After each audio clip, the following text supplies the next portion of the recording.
Hello everyone. Today we're going to take a look at the third line of Tantui. So I'll demonstrate the form and we'll take a look at the kinds of power that you use in this line of Tantui and a little bit about some of the maybe applications of it and how it can be useful and how it trains your body. And a little bit about the journey through practicing it, because, well, there's always questions and it keeps changing as you train, as your body gets more able and you're able to explore new movements and new uses of power. New questions come up, so we can explore a little bit of that too. So okay, let's get started. So this third line, it starts like all the other ones.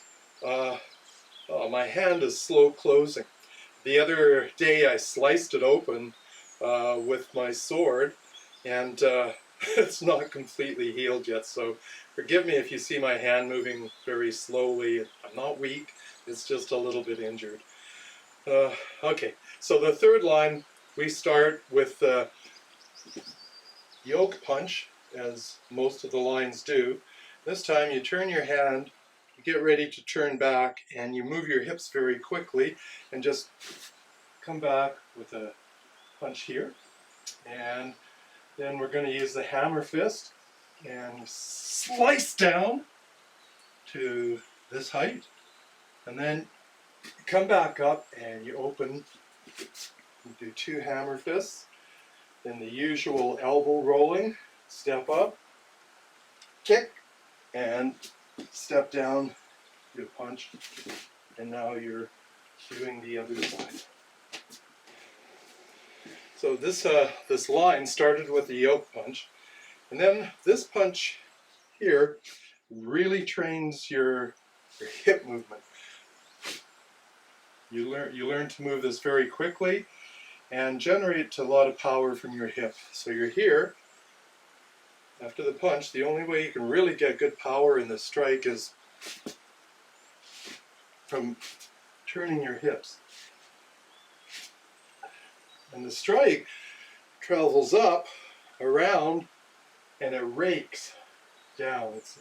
Some people call it a raking fist. So you make this one by, if you have a fully formed fist, you just open it maybe halfway, and your thumb is no longer over your fingers. It kind of ends up beside your fingers like this. So I know there's some styles that use a hand strike with the hand kind of in this position, and it has a whole bunch of uses. It can be used like this, but this is not that hand. So quite often when I start teaching this, people automatically use this because they've seen it before. But this is a little bit different. This is just like a half closed, half open fist, and then you kind of turn it down a bit, and you rake downwards with these knuckles. So this one doesn't work that well for that. It would be comparatively weaker.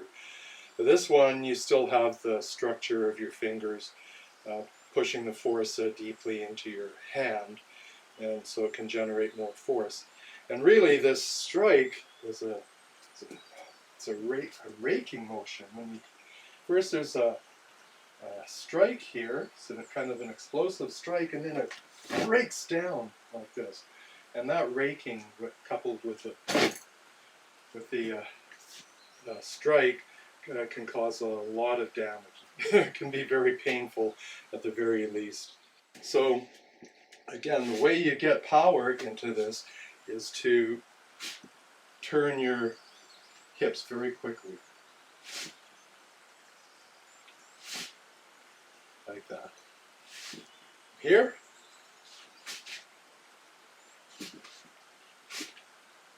Like that. So this is the position that you end up in after the first or second punch in this line. Then the next movement just moves from here down to something like in this position. Yeah, so from here, the raking strike, like this. So here, you don't want this to go too low. Sometimes people practice just for the exercise or for show, and they go all the way down here. You don't want to do that, at least according to our teachings. You don't want to go past this parallel mark. Otherwise, it's a sort of another group of muscles that you have to bring into play when you want to stand up again. So this is all the same group of muscles, but you try it for yourself. You get down here and something else comes into play to get back to this halfway point. So from here, you just strike down like so. This can be so many things. Mostly it's considered as a strike to the leg. How is that useful? Well, again, this is just training structure, but it can be useful if this leg is against somebody's leg is here, and you kind of kick that leg this way, and at the same time, when the leg moves, you strike it, or you grab it, and you can do a throw. Does that make sense? I hope so. It works. So yeah, so you started here. You have the raking strike. You have the strike down to the legs. Work on this. Come back up, and you have kind of a lifting strike with the top of your hand. It just comes up. Quite often this is just an idea to parry a strike. We have lots of these movements in Chaquan, and they're really mostly used to parry a strike. Strike will slide in here. So this is kind of like that, but sometimes you catch the person under the arm, and then this is easy to injure. So that's the idea here. You put some power, a little bit of power into it. Come up here. Right? 1, 2, 3, 4. And then the signature move here is a double hammer strike. Overturn your body, roll 1, 2. Here, here. That's it. So overturn your body here, here.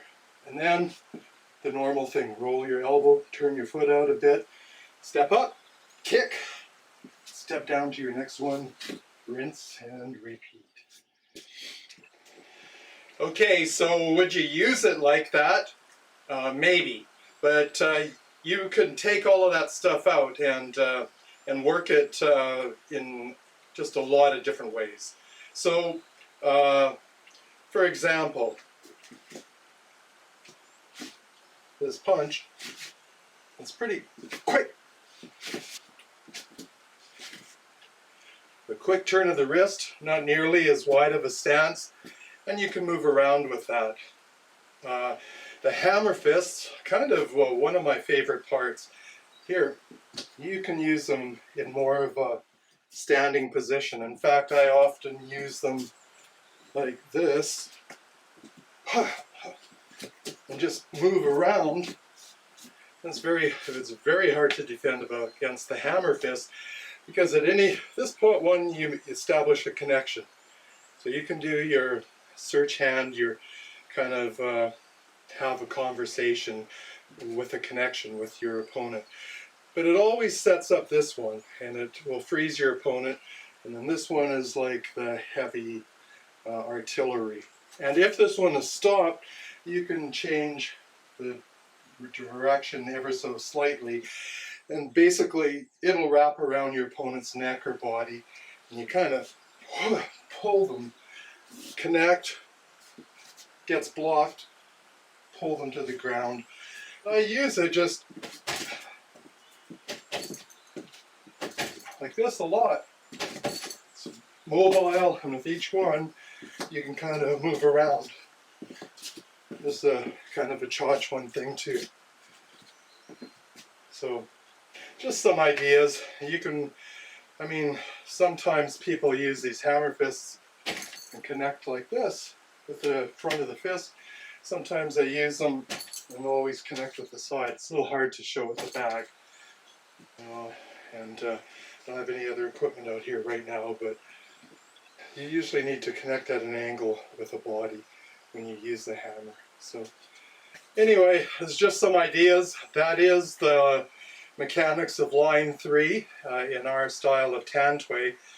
Have fun with it. I encourage you to practice hard. Okay, see you later. Bye for now.